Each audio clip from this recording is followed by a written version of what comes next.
now I'm doing a great dessert, a super indulgent, luxurious chocolate and orange pot. What we need, I'm using, because I said indulgent and luxurious, I'm using the Avonmore double creamed. It's so much richer and much more silky that this is one of these desserts where, you know, you'll have 5 or 6 mouthfuls and you'll feel like you're in heaven. So 200 mils of cream. Then you want 200 mils of full fat milk.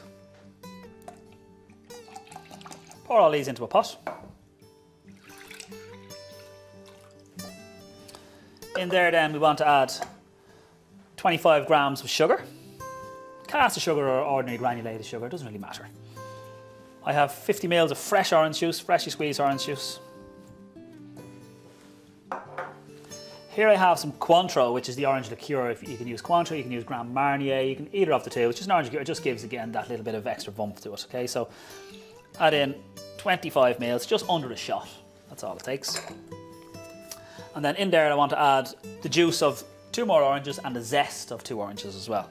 The thing about the zest gives a really different flavour. It actually gets a much stronger flavour off the zest than you do from the actual juice itself. So it gives a lovely depth to it.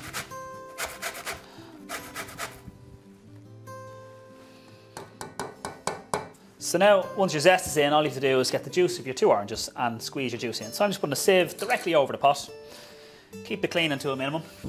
And then you just squeeze your juice directly over. Of course you can use a juicer, but I sort of like to get involved the old-fashioned way, you know, and use all your senses and all your hands and really get into the cooking. So all your ingredients are in there. So that's your double cream, your milk, sugar, Cointreau, orange juice, orange zest. Pop it onto the boil, and you want to bring that up to the boil. So whilst that's coming up to the boil, 2 things then you have to do. One, I'm going to prepare some orange segments to go on top as a garnish. Cut the tops off. When you have the top and tail of the orange off, then I'm just going to remove all the skin and the pith, make sure all the white pith is removed as well. Cut down one side, and then cut the other side. So the segment comes out, minus any of the membrane. So now with this cream, you just want to keep your eye on it. You don't want it to overboil. As soon as it's starting to come up to the bubble, just like that now, you turn the heat down and then let it sit. Because if it's rapidly boiling, you might fear you might split it, okay? Because of the acidity of the orange with the cream, it might separate on you, okay? So as soon as it hits the boil, turn it off, and then you just leave it sit there to infuse for about 15-20 minutes. So what you want to do now is just crack in 2 whole eggs and 5 egg yolks. And you just separate then the egg white from the egg yolk for the remaining 5 eggs. Add your sugar into your eggs, and then you want to whisk this all together so all your eggs have broken up and your sugar has dissolved. So give it a, you know, beat it quite well, because you want the eggs to sort of come up white, we sort of say. You beat the eggs till they're pale, okay? So once all your eggs are completely mixed through, then what you want to do is pour in your cream mixture, your cream and orange mixture, okay? So, as I said, that's been sitting there now for about 25 minutes. And then we're going to pour this cream mixture on top of the eggs, stirring continuously. Using a sieve, because you want to catch that orange zest, which we spoke about earlier on, just to remove it. So now, see all your zest there is caught. Once that's strained, what you want to do then, back into a clean pot. It's better to use a clean pot here in this case, just so you don't, any of the sediment around the side hasn't set to it, okay? So just a clean pot, and then you pour in your eggy orange cream mixture into this pot.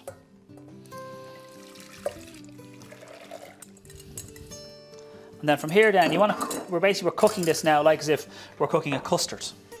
Okay, so what I mean by that is you want to cook it over a low to medium heat, stirring continuously until this cream mixture starts to thicken, okay? And that'll happen very, very quickly. So you just stay over it and you just, with a wooden spoon or a spatula, you just scrape along the bottom of the pot all the time, okay? Because if you don't scrape the bottom of the pot, you might find some of the egg mixture will catch and it'll start to stick and it might scramble around the sides. So continually keep on moving, scraping around the bottom, and you will notice it'll start to thicken.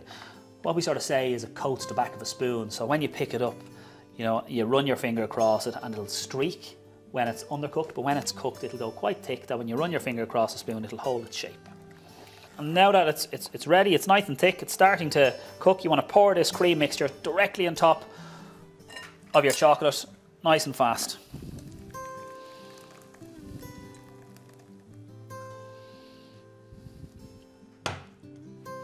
And you just push all this through.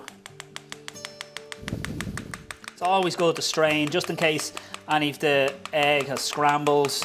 You catch any of it out, but as you can see, there's a little bit there just starting to catch, that's fine. You don't want any more than that. You just stir it through your chocolate. You just want to make sure all your chocolate is completely melted. So now that all the chocolate is completely dissolved, okay, all you want to do then, your chocolate orange is ready to go. It's ready to be poured into your glasses or whatever you're serving it in and to allow it to set. What you want to do then is pour it into your serving dishes. So I'm using whiskey tumblers. Okay, so you can use anything at all, you know, be creative, be inventive, anything you have that you think is going to make it look well. So I'm using whiskey tumblers. You just pour your chocolate orange mixture down.